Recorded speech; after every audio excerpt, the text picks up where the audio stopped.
Oh, are we on? Okay, you guys, we're on chapter 6, cruising. Couldn't decide if I wanted to talk about this or not. It's a pretty small section in the book, but it is part of that segment of travel and tourism kind of thing. And so I thought I could revisit it at least a little bit. I don't have any real experience in this industry at all. So it was pretty interesting. I found it very interesting when I was reading it because I don't really have any interest in going on a cruise, which I think I'm the only person on the planet. Seems like everybody I talk to has been on a cruise. Well, then as I'm reading the history of cruising and all of that, I realize why that it's grown, it's gotten huge. And according to the book, and we don't need to talk about the history, you can read that from 1844, except I can't imagine what the ship was like then. Or the Titanic. Maybe that's why I don't want to go on a cruise. I don't need to be on the next Titanic. But they do talk about cruising today. What are the book notes? $20 billion industry, and that was in 2014. And again, they reference that it's had huge and steady growth over the last 10 years. And then which really shocked me too was multiply 51 million passengers by a low estimate of $500 a ticket. Lots of money in the industry, right? Tells you who the okay, now I'm going to try to say it. Key players in the industry. We're all familiar with the commercials, right? Carnival Cruise, right? And then they talk about Royal Caribbean, we've heard those, and then Star Cruises. So there's the three biggies. Now, the market itself, which I found really interesting too, because I'm thinking like, who goes on all these cruises? So they do have, demographics that, well, everything has demographics, right? We don't know who our customer is. We don't just say everyone, because it's not. Because you need to focus your business in on what your demographics are so that you can serve them better. So they talked about the average cruise passenger is 46 years old. And I thought that was kind of interesting, is married and has no children in the household. So it kind of tells me that maybe the empty nesters are like, oh gosh, I've been waiting all these years to go on a cruise because we couldn't afford to do that before.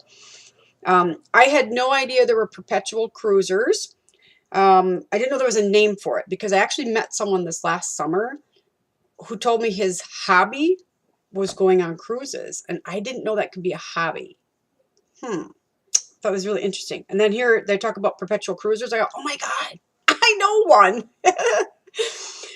Then they talk about another group, which is like the round the world cruise people. And obviously that's logical that maybe they're elderly or wealthy, that they don't have to work or they're not working anymore. And then they talk about the cruise director. Oh, that was cool. On page 131 of this book, introducing J.T. Waters, cruise director for Holland America Line. Wow. I mean, if you're a social butterfly and you like to travel, right? Again, you could pop this into that whole travel and tourism, type job. But if you like event planning and you're kind of a social butterfly, because I looked at his daily from 6 a.m. until maybe 10 o'clock at night, and I went, oh, I'd be exhausted. I couldn't, oh, no, later, 10:45, 11-ish. But that might be perfect for you if you really like to do that sort of thing and be so involved. And then they talk about the different types of cruises. And I was I'm aware of some of I'm more aware about what goes on in a market than individually. Of course, mass market, middle market, luxury market, that pretty much applies to about anything. We do the same thing in clothing. We have our mass markets and we have our middle markets, right? Our moderately priced markets, we call it. And then our luxury lines, right? And then the different types of cruises that are going to fit into whichever market applies, right? One type of cruise might be, applicable to the mass markets, like the Royal Caribbean ginormous ships of whatever, versus, a luxury market, which might be, a very small type. I'm going to use the wrong words because I'll get in trouble if I say boat or ship, and I'm not supposed to. But regional cruises versus coastal, river cruises, barges are unique. Steamboating. I don't know if you're from the Midwestern area, or if you're familiar with anything on the Mississippi River. The Mississippi Queen, for example, is a historic steamship or paddle wheel that we see docked in La Crosse, actually, every now and then. Expeditions and natural cruises, adventure cruises, sailing cruises. The only Well, now that we chartered that. That wouldn't even count as that. I mean, two people is as many as I want to be on a boat with, but and it was my husband and I. We chartered a 1906 sailing schooner off the coast of, don't remember where we were. We were in the Keys somewhere and went out on a diving thing for a few days. But anyway, world cruises, different crossings. I hadn't even thought about that. That was pretty interesting too, because I hadn't thought about that. Crossings. And then, of course, specialty and theme cruises. So then it started making me think specialty and theme cruises, that kind of sounds like theme park stuff. So if you're kind of interested in that, is another option, especially if you like to be on the water and you like the whole idea of this, you know, shipping or whatever. They give us examples of some of these theme cruises. Like here, they can be based like nature, art, theater, literature, history, heritage, music, sports, and fitness. Wouldn't have put those two together. Never thought about that. Food and wine, education, lifestyle, blah, blah, blah. Deluxe cruising. Again, let's say you love to cook. You want to be a chef. There you go. You could travel. You could cook. As I said, if you can cook, you can just buy anything. What was more interesting for me, though, on page 135 is when they were actually talking about the partnership that they have with hotels and how interconnected the entire industries always are, right? So you have to be able to get to your cruise ship. So if you're sailing off the coast of California and you live here, you got to get to California, or off the coast of Florida, wherever it is you're leaving from, right? So that involves, you know, all kinds of things, right? From hotels, restaurants, beverage, just about everything in there. And a lot of these people, they have, you know, they've diversified their business model by not just doing cruises. So they talk about here, they said the Seabourn is a preferred partner with preferred hotels and resorts worldwide. So under this partnership, excuse me, blah, blah, blah.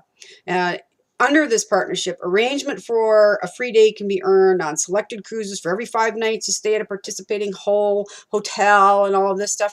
So there you start building those those loyalty points, right, to be able to use them in different sectors, but they're owned by the same, you know, parent company kind of thing.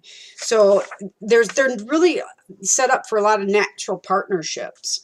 Then if we go towards the all aboard organization of the cruise ship itself, and you can read this. I didn't learn anything, you know, exotic, but I mean, it would take a certain skill set, obviously, to be the captain. There's licensing. You can't just say, well, I'm going to be a captain unless, you know how to do that. But a hotel manager, it's the same concepts, right? Food and beverage manager, chief purser, the cruise director, the chief steward, or the director of housekeeping. Again, if I were of mind and loved the whole cruise ship thing, again, I had talked about being the director of housekeeping in a hotel. I could do it on a cruise ship, right? The corporate profile tells you a little bit more about Carnival Cruises. And then, of course, destinations.